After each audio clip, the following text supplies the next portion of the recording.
सभी ज्योतिष प्रेमियों के लिए मेरा सादर नमस्कार। मैं डॉक्टर मस्तराम शर्मा, वैदिक ज्योतिष अनुसंधान संस्थान टूटू शिमला। साप्ताहिक भविष्यफल 3 अगस्त से 9 अगस्त 2026। द्वादश भाव में गोचरीय प्रभाव ग्रहों का राशि के आधार पर मिथुन राशि पर मंगल बुध, कर्क राशि पर गुरु और सूर्य, सिंह राशि पर केतु, कन्या राशि पर शुक्र, कुंभ राशि पर राहु और मीन राशि पर शनि और चंद्रमा का योग। चंद्रमा 4 तारीख को 9:54 पर रात्रि को मेष राशि में प्रवेश कर जाएगा और 7 तारीख को वृष राशि में 1:53 पर जो है प्रातः प्रवेश करेगा और 9 तारीख को मिथुन राशि में 3:49 पर प्रातः प्रवेश करेगा। बुध ग्रह जहां 5 तारीख को कर्क राशि में सायंकाल 7:41 पर प्रवेश करेगा और 9 तारीख को गुरु ग्रह उदित हो जाएगा और उसके उपरांत विवाह आदि कार्य प्रारंभ हो जाएंगे। मेष राशि के जातक के लिए समय परिश्रम के द्वारा कार्यक्षेत्र में आगे बढ़ने के लिए प्रेरित कर रहा है। मित्रों का और भाइयों का सौहार्दमय वातावरण मिलता रहेगा और साथ कहीं यात्राओं के योग बन सकते हैं। दाम्पत्य जीवन का स्वामी शुक्र ग्रह की स्थिति अपने से षष्ठ स्थान में है, इसलिए व्यापार के क्षेत्र में और पारिवारिक के क्षेत्र में विशेष सावधानी बरतनी होगी। द्वादश भाव में शनि और चंद्रमा का योग बना है, इसलिए विशेष करके मातृपक्ष से और जमीन और भूमि संबंधी समस्याएं आ सकती है। बाह्य स्थान की दौड़ धूप होगी, विशेष ध्यान देना होगा। 4 तारीख के उपरांत समय अनुकूल है। 7 तारीख के उपरांत जो है धन का आगमन होगा और 9 तारीख के उपरांत विशेष करके कहीं यात्राओं के योग बनेंगे। वृष राशि का जातक उसका स्वामी ग्रह शुक्र ग्रह की स्थिति अपने से पंचम भाव में है। बौद्धिक विकास शिक्षा में विशेष सफलता की ओर संकेत कर रहा है, जहां द्वितीय स्थान में मंगल और बुध का योग बना है, इसलिए वाणी में सौहार्दमय वातावरण बना के रखना होगा। जहां अष्टम भाव का स्वामी गुरु ग्रह विशेष करके तीसरे स्थान में बैठा है, इसलिए विशेष करके कहीं भाइयों के साथ सौहार्दमय वातावरण बना के रखना होगा। परंतु दाम्पत्य जीवन के द्वारा और व्यापार के द्वारा मंगल द्वितीय स्थान में आर्थिक लाभ की प्राप्ति करवाएगा।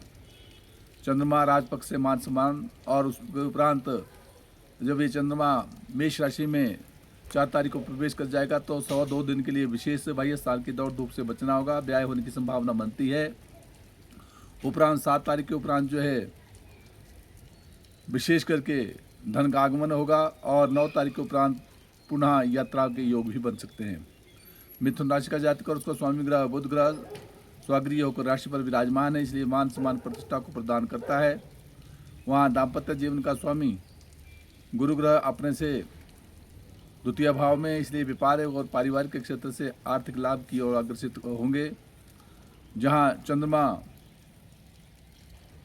मिथुन राशि के जातक के लिए अपने से 10वें भाव में रहेगा, वहाँ शनि भी है, इसलिए राजपक्ष से कहीं कलह इत्यादि से बचना होगा। और परंतु चंद्रमा मान और समान प्रतिष्ठा को देगा। उपरांत कहीं मित्रों का सहयोग बना रहेगा, यात्राओं के योग बनेगा और उसके उपरांत जब ये वृष राशि में प्रवेश कर जाएगा 7 तारीख के उपरांत तो 102 दिन के लिए मिथुन राशि के जातक के लिए विशेष सावधानी रखनी होगी। परंतु उपरांत राशि पर आने का कारण जो है मान सम्मान प्रतिष्ठा को बढ़ाएगा। कर्क राशि का जातक उसका स्वामी ग्रह चंद्रमा ग्रह की स्थिति अपने से नवम भाव में रहेगी, धर्म कर्म की तरफ रुचि रखेंगे तो कार्य क्षेत्र में सफलता को प्रदान करेगा। शारीरिक स्वास्थ्य अच्छा रहेगा। राशि पर गुरु विराजमान है, जो शिक्षा के क्षेत्र में, संतान के क्षेत्र में और साथ भाग्य उदय के क्षेत्र में विशेष सफलता को प्रदान करेगा। सिंह राशि का जातक, उसको स्वामी ग्रह सूर्य ग्रह सिंह राशि के जातक के लिए अपन से द्वादश भाव में रहेगा।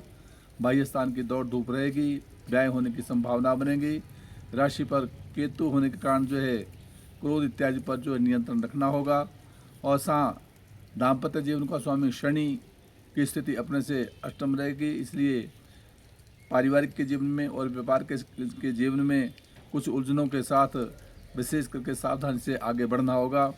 जहाँ चंद्रमा की स्थिति अष्टम भाव में है, इसलिए चोट इत्यादि से बचना होगा। उपरांत जब ये मेष राशि में चला जाएगा तो धर्म कर्म की तरफ रुचि बढ़ाएगा।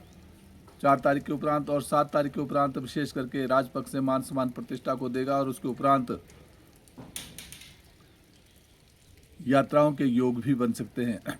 कन्या राशि का जातक, स्वामी ग्रह बुध ग्रह की स्थिति अपने से विशेष करके दशम भाव में, इसलिए राजपक्ष से मान सम्मान प्रतिष्ठा और साथ कहीं प्रोन्नति इत्यादि के योग बनने की ओर संकेत कर रहा है। वहाँ दाम्पत्य जीवन में सप्तम भाव में जहाँ शनि और चंद्रमा का योग बना है, इसलिए विशेष करके कहीं व्यापार के क्षेत्र में विशेष सफलता को देगा। परंतु जब ये चंद्रमा अपने से अष्टम में चला जाएगा तो बाह्य स्थान की दौड़ धूप से बचना होगा, चोट इत्यादि का ध्यान रखना होगा।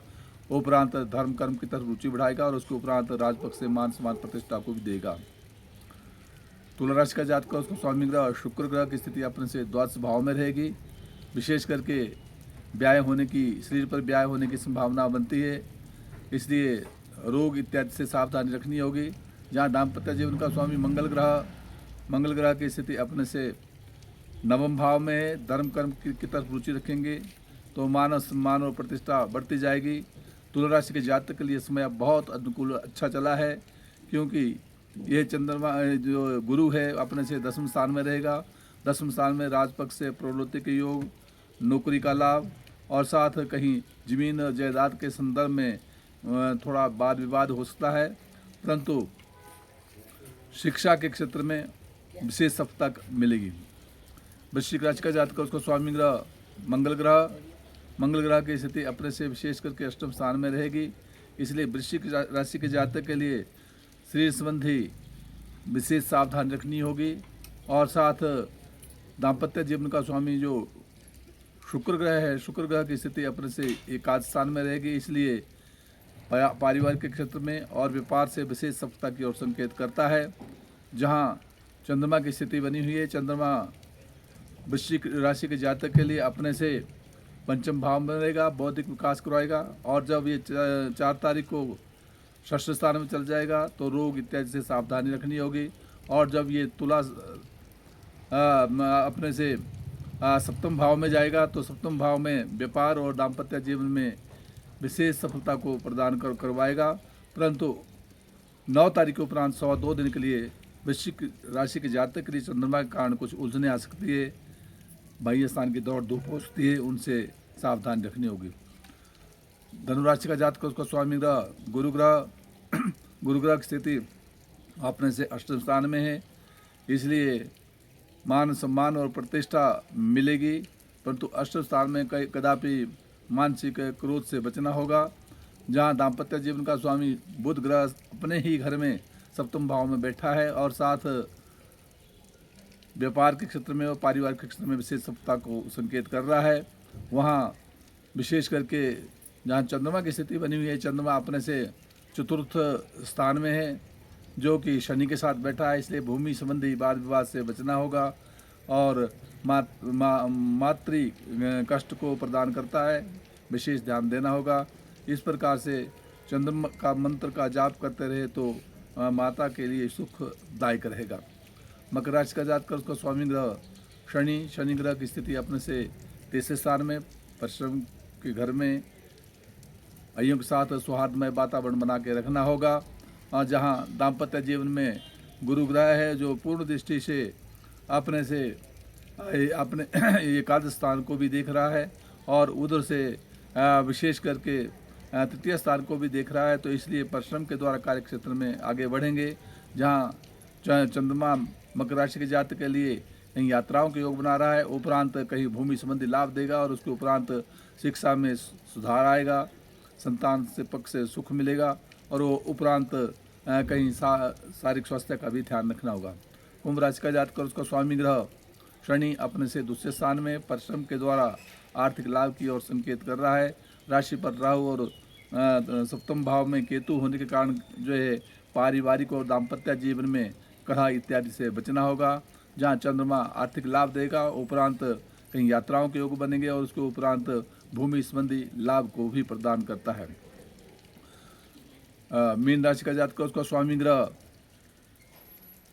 गुरु ग्रह की स्थिति अपने से विशेष करके पंचम भाव में जो शिक्षा के क्षेत्र में सफलता को देगा, संतान सुख मिलने की ओर भी संकेत कर रहा है, वहाँ और भाग्य उदय होने की ओर भी संकेत कर रहा है। और विशेष करके दाम्पत्य जीवन का स्वामी बुध ग्रह की स्थिति अपने से मीन राशि के जातक के लिए चतुर्थ स्थान में, इसलिए दाम्पत्य जीवन से और साथ व्यापार के क्षेत्र में भूमि संबंधी लेन देन में विशेष सफलता की ओर संकेत करता है।